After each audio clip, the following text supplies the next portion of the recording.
Queen of Fairies, Erza Scarlet, the Master Swordswoman of the Fairy Tale Guild, and one of the key members of the main cast. Erza has always stood as a very liked and well received amongst, I'd say, a majority of the fan base. Not all of it, but she herself, very powerful, very strong, very elegant, noble, while at the same time, underneath all that armor, being true to her design, both emotionally and both physically, is that she's underneath it all. She's just a nice girl underneath a heavy suit of defensive armor. Hers is I always thought she was a good character, uh, very powerful as well. So we're going to be going more over that versus a deep dive into the tragedy that is her backstory, her life as a slave, and all the things in life that you'd think would have set her up for failure and set her to be destined to pretty much become a depressed person. But she strides on and continues to live with her comrades within the guild. All right, let's put her over here and look at some of her abilities. Look at her stats first off.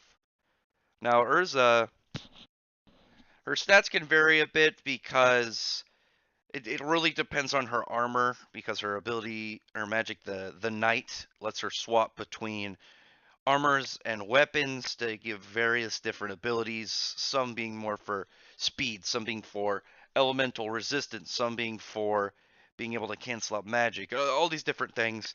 I was mostly going to go with her what her capability should be off going off of her normal abilities, which attack wise would be her. We got a specific armor that funnels all magic to attack and speed, which you could get into this.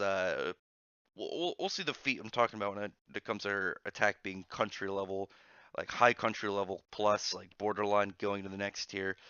And durability should still be around the normal level of a lot of characters we saw within the Albrecht arc, island level, solid island level high. In fact, after fighting Eileen, hacks just had kind of just magic nullification. Really, I mean, she's got a couple things, but when it comes down to it, magic nullification is the one that we could see the most of.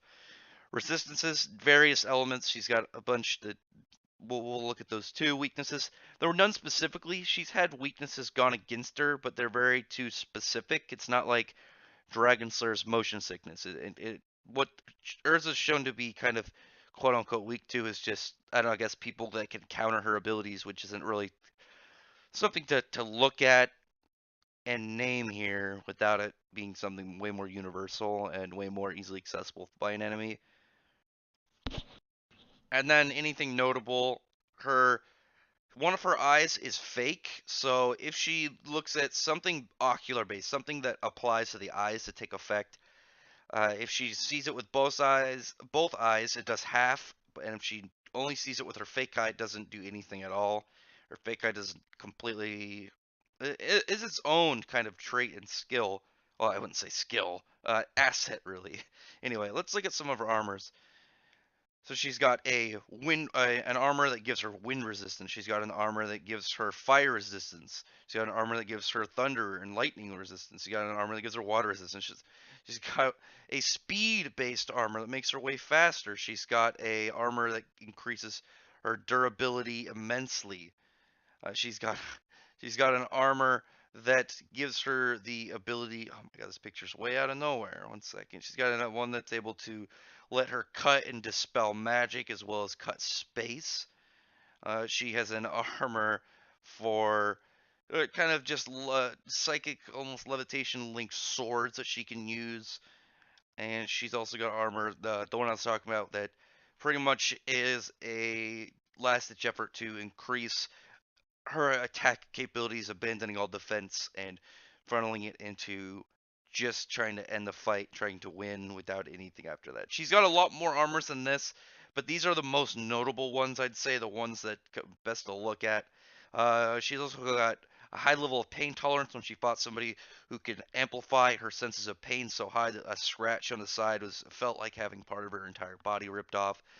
She's strong enough to be able to, without any armor enhancements, cut through probably what looks to be a 6-inch thick steel.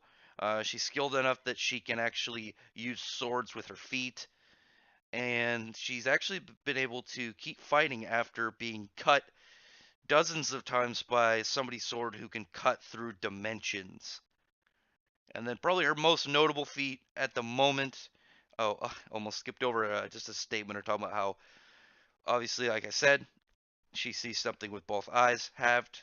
If just her fake eye, nothing. But anyway, her most notable feat is when she went up against a meteor that traveled through deep space, multiple planets distance away. Like probably half a million miles, I don't know, something crazy long distance that covered that in a matter of seconds, got to Earth, where she jumped into it, put all her attack into it, and then ended up destroying it. Something that was going to wipe out the entire country. Just look at that again. Just through it goes smash, explodes. Urza's very formidable. She's very strong, but some of her sets are definitely dangerous. Like I said, her most powerful one, she has to pretty much make herself way more vulnerable to damage, way more easier to put down if you land, if you get those last attacks in on her. But at the same time, making her way more fierce because she's now become a much more powerful engine of destruction to take down her enemy. So, like I said, she's got a very high level of utility. She's pretty well trained in her trade of weapons specifically. Though what's funny is just getting out there before I end this is fighting seems to be one of her only traits. She actually is bad at a lot of stuff.